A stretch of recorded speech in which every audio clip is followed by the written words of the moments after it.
Hi అండి, welcome back to అక్షరరుష్క channel. ఈరోజు వీడియోలో బీరకాయ రోటి పచ్చడిని సింపుల్గా ఎలా తయారు చేసుకోవాలో చూపిస్తాను. ముందుగా స్టవ్ వెలిగించి ప్యాన్ తీసుకొని ఆయిల్ 3 టేబుల్ స్పూన్స్ వేయాలి. కారానికి తగినట్లుగా పచ్చిమిర్చిని 6-7 కాయలను వేసుకోవాలి. 1/2 కేజీ బీరకాయలను పొట్టు తీసుకొని ఈ విధంగా చిన్న ముక్కలుగా కట్ చేసుకొని వేసుకోవాలి. 2 మీడియం సైజ్ టమాటోస్ని చిన్న ముక్కలుగా కట్ చేసి వేసుకొని ఒకసారి మొత్తం అంతా కలుపుకోవాలి. ఇలా బీరకాయలో నుంచి వాటర్ వస్తుంది కదా, ముక్కలు మగ్గటం కోసం మూత పెట్టుకోవాలి.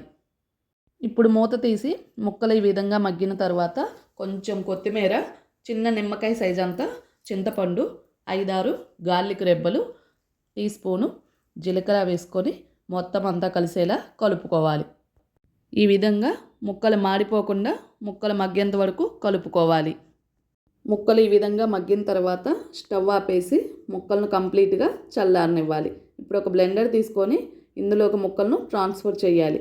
టేస్ట్కి సరిపడా ఉప్పును యాడ్ చేసి మూత పెట్టేసి మిక్సీ పట్టాలి.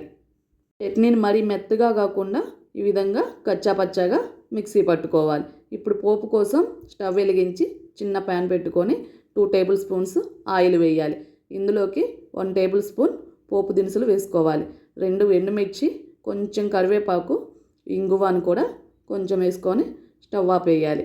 ఇప్పుడు ఈ పోపును మనం రెడీ చేసుకున్న చట్నీలోకి యాడ్ చేసి కలుపుకోవాలి. అంతేనండి, ఈ బీరకాయ టమాటో రోటి పచ్చడిని ఎవరైనా ఈజీగా సింపుల్గా 5 మినిట్స్లో రెడీ చేసుకోవచ్చు. ఇది వేడి వేడి అన్నంలోకి నెయ్యి వేసుకొని తింటే చాలా బాగుంటుంది. దోశల్లోకి, ఇడ్లీలోకి, టిఫిన్స్లోకి చాలా బాగుంటుంది. ఒక్కసారి మీరు కూడా ఈ రెసిపీని ట్రై చేసి కామెంట్ బాక్స్లో ఎలా వచ్చిందో తెలియచేయండి.